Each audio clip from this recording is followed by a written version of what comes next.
My phone buzzed at 11:07 p.m. It was a text from my own son. "We took a vote. You're out.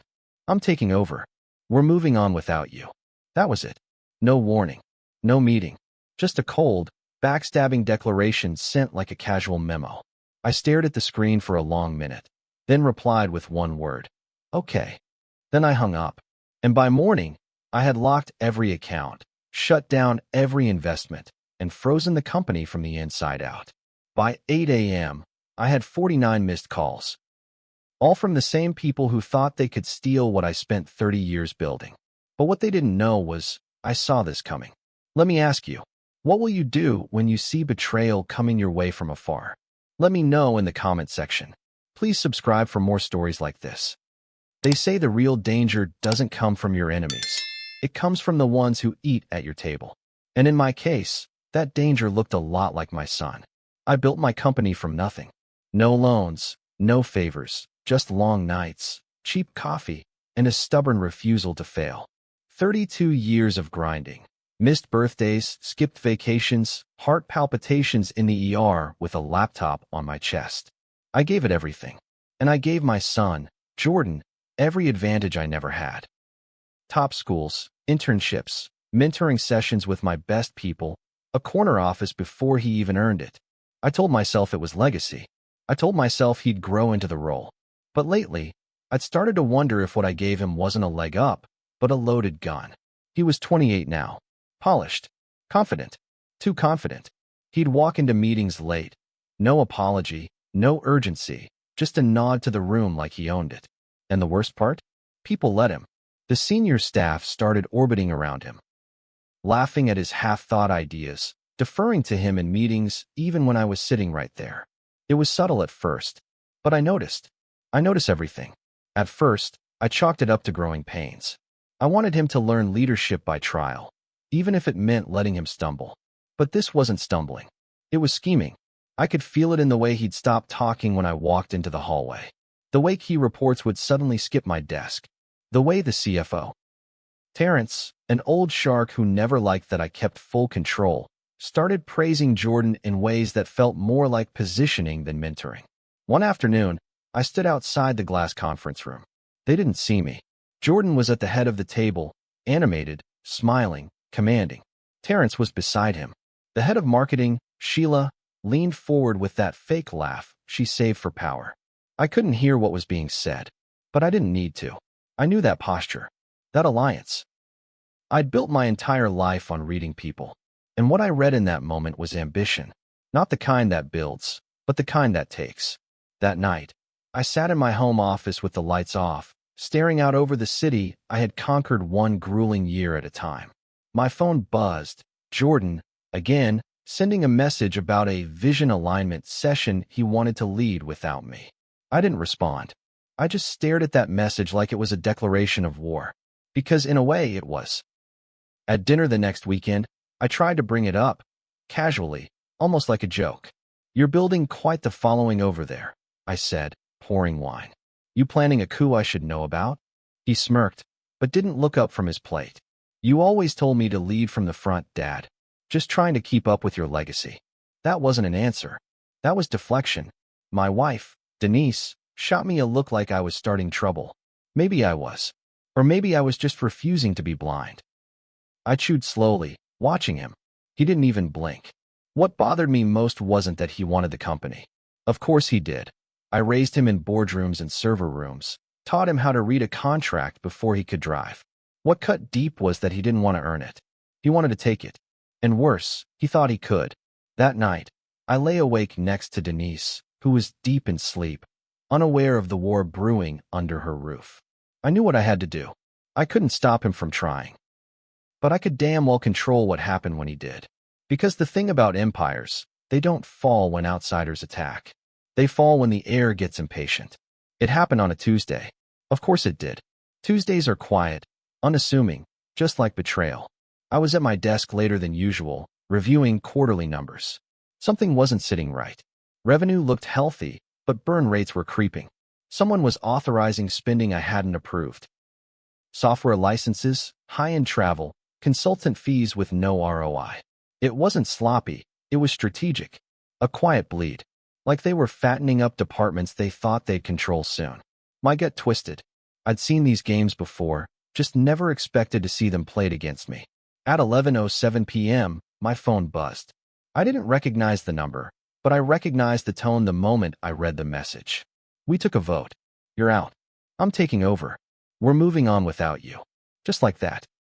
No hesitation. No respect. No damn warning. Just a text. My son, my blood, sent it like he was announcing a change in lunch plans. I stared at the screen. Not in shock. No, that part had worn off months ago. This wasn't surprising. It was insulting. They didn't even have the nerve to say it to my face. Jordan was many things, but brave wasn't one of them.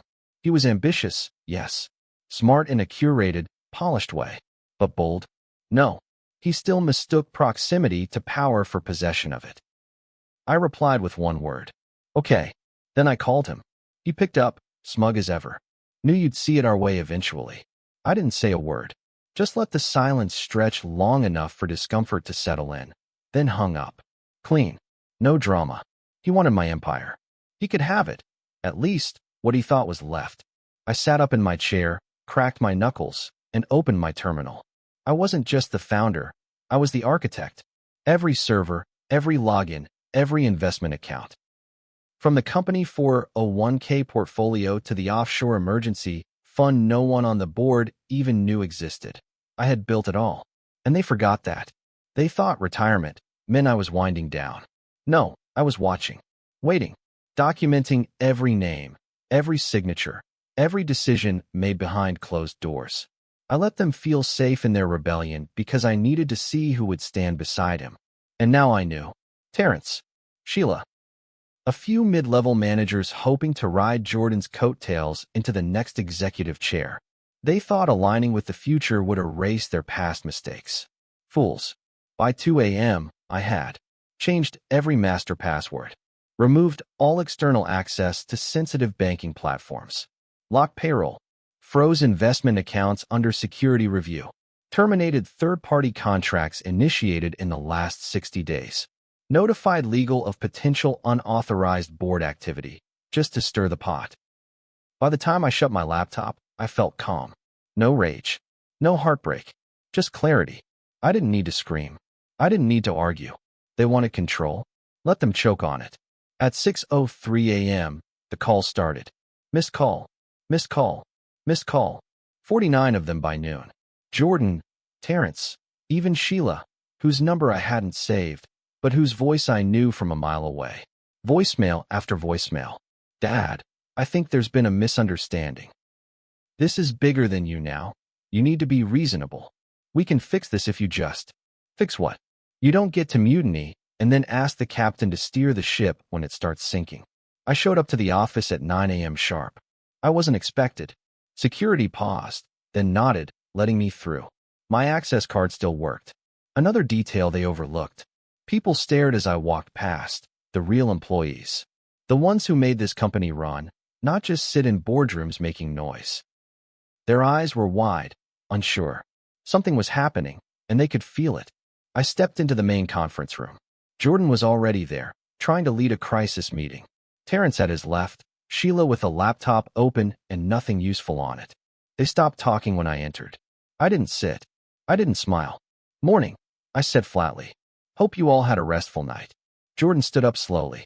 What are you doing here? I built this company. That means I can walk into any room I damn well please. Sheila spoke up. We voted. I saw. I cut in. And now, you'll see what that vote cost you. I turned to the window, taking in the skyline, then back to the room. I'm calling a full emergency staff meeting. Not just your little club. Everyone. You have until 9:30 to prepare your things. Jordan stepped forward. You can't just... Yes, I can. Because while they were busy counting votes, I was counting names. And I knew exactly who stayed loyal, and who was about to lose a job. The meeting room filled slowly, cautiously, like people entering a crime scene. I stood near the front, not at the head of the table like I used to, but just off to the side. I wanted them to feel the imbalance, the shift. Eyes darted between me and Jordan, who sat stone-faced, his jaw locked, fingers steepled like a man trying to project confidence he didn't feel. Terrence tried to smirk like he always did when he wanted to seem in control, but he wasn't. None of them were. By 9:30 a.m., the whole floor had gathered. Sales, support, design, engineering. Even the warehouse staff from the lower level came up, still in branded polos, faces pinched with confusion. No one said it, but they all felt the tension. This wasn't just another Tuesday.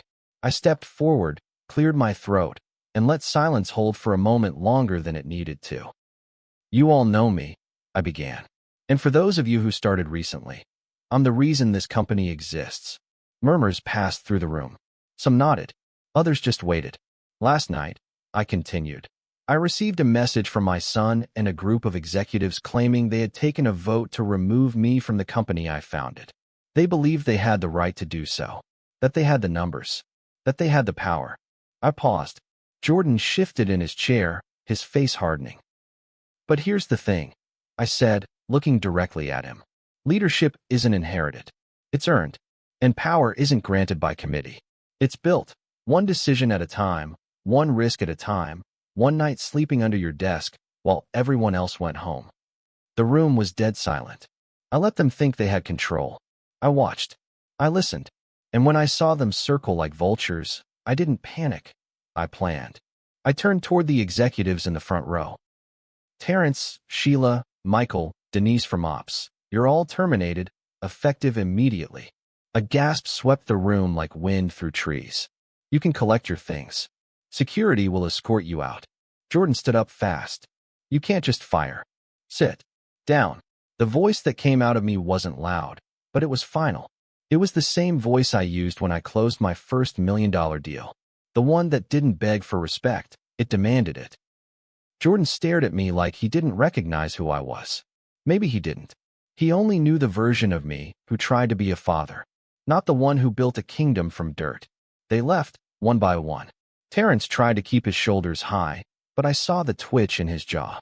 Sheila pretended not to care, but her eyes darted like a deer in headlights. Jordan didn't move. "Let's be clear," I said to him. "You are my son, and I love you, but you don't get to steal from me. You don't get to lie to me. And you sure as hell don't get to lead what you weren't willing to build." "I was trying to help us grow," he said through clenched teeth. "You're old, stuck in your ways. I brought fresh ideas. You brought a knife to my table. I cut in. And you expected me not to notice?" I looked back out at the room. "But enough about them. Let's talk about you." I nodded toward the back, toward the young guy from IT who had pulled an all-nighter last month during a systems outage. Toward the marketing assistant who handled 2 roles when Sheila refused to hire backup. Toward the woman from customer support who'd stayed on the phone with an irate client for 3 hours and saved a $250,000 account. "Today," I said, "we start over. No more cliques. No more gatekeeping. No more executives who play politics while you do the real work." I held up a folder. "These are promotions, real ones. Based on merit, not backroom deals. We're rebuilding leadership from the ground up, and every single person in this room will have a chance to prove what they're worth." Jordan didn't say a word. Just stood there, stunned, as applause slowly filled the room. Not thunderous. Not yet, but real. Earned. He walked out without looking back. I let him go. Because sometimes, letting go of your own blood is the only way to stop the bleeding. You would think that firing half your executive team would feel good. Like vengeance. Like justice. But it didn't. It felt like ripping rot from under your own skin. I sat in my office later that afternoon, the one I hadn't used in months, the one they had quietly repurposed for client presentations. Everything was still in place, untouched by the vultures who assumed they'd never see me back in that chair. My family photo was there, just slightly crooked on the corner shelf. I left it that way. Let it lean. That felt honest. Outside, the company pulsed with new energy. Nervous energy, but real. The whispers had turned into action. People were being seen, promoted, asked for input. I had opened up department head roles to people who'd been stuck in assistant limbo for years. One of them, Tasha, an operations analyst who'd never missed a day in 4 years, nearly cried when I told her she'd be leading logistics now. "You really mean it?" she whispered, voice trembling. "Why wouldn't I? I said. You've been doing the job without the title for over a year. She looked down, biting her lip, like she was trying to swallow a decade of being passed over. That's what the old regime did.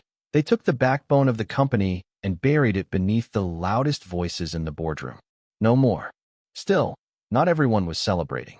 That afternoon, an email went viral internally. Anonymous. Cowardly. It accused me of being tyrannical, of sabotaging the future of the company out of personal spite.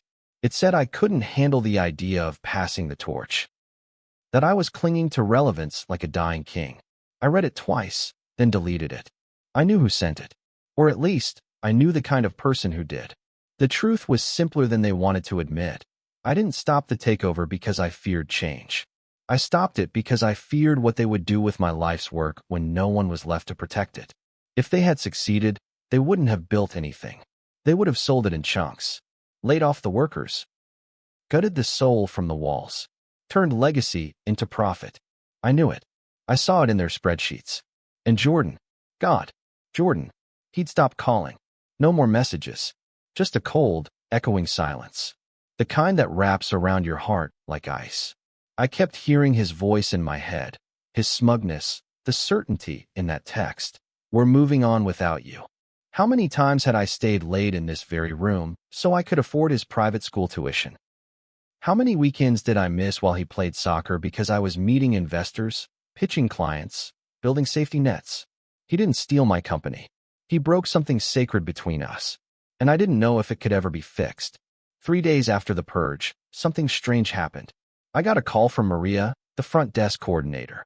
Sir, your son's downstairs. He's asking to see you. I didn't say anything at first. Just stared at the phone, heart pounding like it had something to say. Send him up, I said finally. My voice didn't crack, but it felt like it might. A few minutes later, Jordan walked in. Not in his usual swagger. No tailored blazer, no cocky smirk. Just jeans and a plain shirt. He looked young, tired. Not like a CEO in waiting. Just like a kid who'd made a mistake. I just wanted to talk, he said. I didn't offer him a seat. Talk then. He shifted, hands in his pockets. I thought I was ready. I thought you were holding on too tight. And I had people telling me, I don't know, that I had to make a move. You made it, I said. And you burned the bridge behind you while you did. Silence. Then he looked up, voice lower now. Did you really have to cut everyone out? I cut out the ones who thought they could ride your ambition to power, I replied. You weren't alone in that meeting room, Jordan. They were planning their own slice of the pie, too. I saw the signatures. I saw the shell contracts. This wasn't just rebellion. It was theft. He blinked, stunned. Maybe he didn't know the full scope. Maybe they'd used him as much as he tried to use me. I sighed. You wanted the company before your time. But instead of earning it, you tried to force it. You thought inheritance meant entitlement. But I built this from nothing. And I'll burn it down before I let anyone, not even you, take it from me that way. Jordan stood there, quiet. There was shame in his face now, but it came too late. I get it, he finally whispered. I screwed up. I didn't nod. I didn't comfort him. I just said what needed to be said. This was never about punishment. It was about protection. Of the company. Of the people. Of the name on the building. You didn't respect what that name meant. So now, you don't get to carry it forward. He left without another word. And I didn't stop him.